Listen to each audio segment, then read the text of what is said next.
नमस्कार। मनी 9 के दर्शकों को हैप्पी दिवाली इन एडवांस, क्योंकि कल से शुरू हो रहा है लंबा वीकेंड। दिवाली पर मनी 9 लेकर आ रहा है आपके लिए एकदम नए और ख़ास दिवाली स्पेशल शो। इन्हें देखना बिल्कुल ना भूलें। मनी 9 के एक्सक्लूसिव और ख़ास शो देखने के लिए ऐप को ज़रूर डाउनलोड कर लें।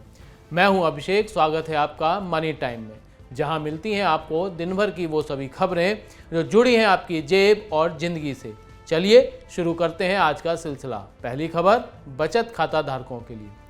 कैनरा बैंक ने बचत बैंक खाते पर ब्याज दरों में बदलाव कर दिया है। बैंक के मुताबिक 21 अक्टूबर से नई ब्याज दरें प्रभावी हो गई हैं। इस बदलाव के बाद कैनरा बैंक अब बचत खाते में रखे पैसे पर आपको 4% का ब्याज देगा। अर्ध शहरी, शहरी और मेट्रो शहरों में बचत खाते में रखी जाने वाली न्यूनतम बैलेंस राशि 1000 रुपये और ग्रामीण इलाकों में 500 रुपये है। हर साल फरवरी, मई, अगस्त और नवंबर महीने की पहली तारीख को बचत खाते पर अर्जित ब्याज का भुगतान किया जाएगा। बचत खाते पर ब्याज दर बढ़ने से छोटी बचत करने वालों को फायदा होगा।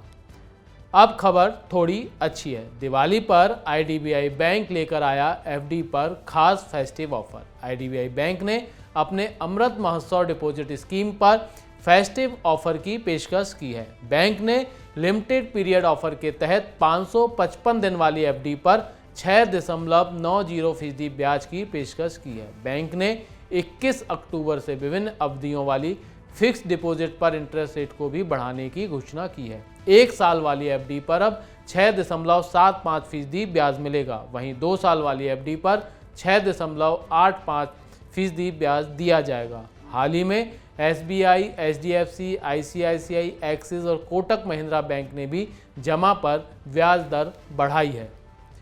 अब दिवाली के बाद व्हाट्सएप चलाना होगा मुश्किल। अगर आप भी अपना पुराना एंड्रॉयड, आईफोन स्मार्टफोन यूज़ कर रहे हैं, तब आप दिवाली के बाद व्हाट्सएप का उपयोग नहीं कर पाएंगे।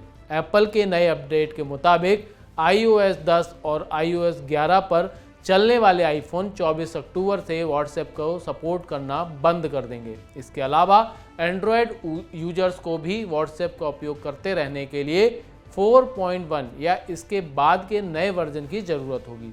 व्हाट्सएप एक इंस्टेंट मैसेजिंग ऐप है जिसे पूरी दुनिया में 2 अरब लोग उपयोग करते हैं। भारत में भी करीब 50 करोड़ लोग व्हाट्सएप का डेली यूज़ करते हैं। देश के फॉर्मल सेक्टर में लगातार बढ़ रहा है रोजगार। कर्मचारी भविष्य निधि संगठन यानी ईपीएफओ ने अगस्त 2022 में करीब 17 लाख सदस्य जोड़े हैं। यह संख्या अगस्त 2021 की तुलना में करीब 14.5% ज़्यादा है।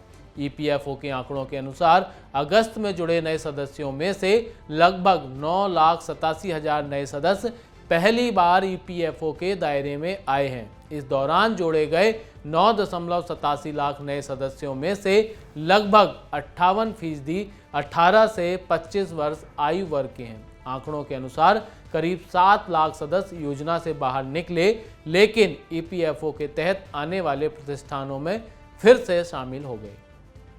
फेस्टिव सीजन के दौरान ऊंचे एयरफेयर की वजह से क्या आप भी हैं परेशान? तो स्पाइसजेट सुलझाएगा आपकी समस्या। स्पाइसजेट ने स्पाइस लॉक सर्विस को फिर से शुरू करने की घोषणा की है। इस सर्विस के तहत पैसेंजर अपने मनचाहे किराए को 48 घंटे के लिए लॉक कर सकते हैं। फेयर लॉकिंग सर्विस की मदद से कस्टमर अपनी बुकिंग को रिजर्व कर सकते हैं ताकि चयनित फ्लाइट की पूरी सीटें ना बिक पाएँ, और जब तक कस्टमर अपने ट्रेवल प्लान को फाइनल नहीं कर लेता तब तक उसका किराया भी नहीं बढ़ेगा। इस बार दीपावली पर शेयर बाजारों में होगा 1 घंटे का कारोबार। हिंदू संवत वर्ष 2079 की शुरुआत के पहले दिन दीपावली पर सोमवार को प्रमुख शेयर बाजार बीएसई और नेशनल स्टॉक एक्सचेंज में 1 घंटे का विशेष कारोबारी सत्र मुहूर्त ट्रेडिंग होगा। यह सांकेतिक कारोबारी सत्र शाम को 6:15 बजे से 7:15 बजे के बीच होगा।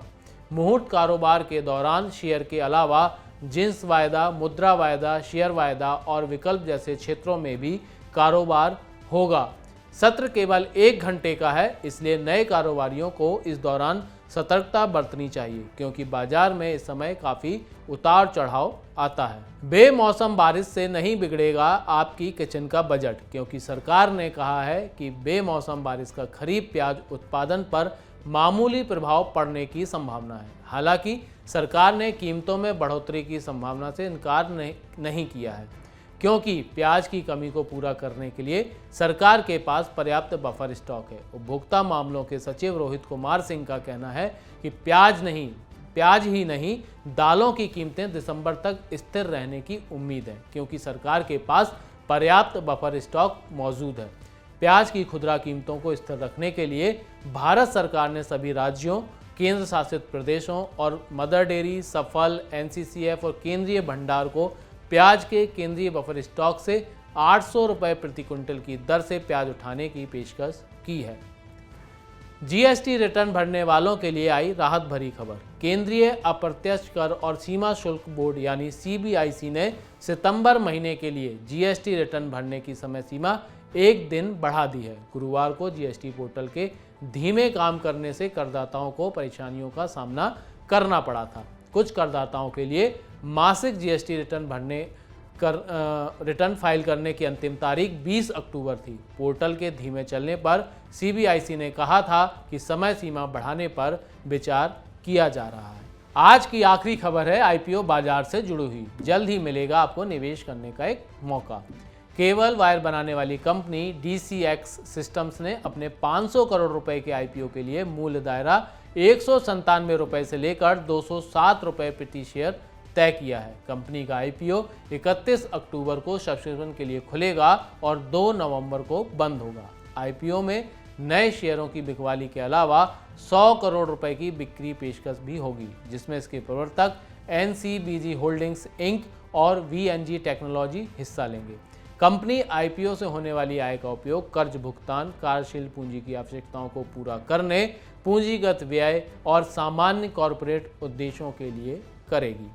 तो ये थी आज की तमाम बड़ी खबरें और ज़रूरी खबरें, वो खबरें जिनका आपकी जेब और ज़िंदगी पर होता है सीधा असर। ऐसी तमाम खबरों के लिए डाउनलोड करें Money9 के ऐप को, ताकि तमाम ऐसी ज़रूरी खबरें आप तक पहुंचती रहें समय पर। अब आपसे होगी बुधवार को मुलाकात। तब तक के लिए शुभ रात्रि और नमस्कार। और हाँ, छुट्टियों में भी Money9 के साथ जरूर बने रहें, क्योंकि आपको मिलेगा यहाँ एक कुछ नया और एकदम खास।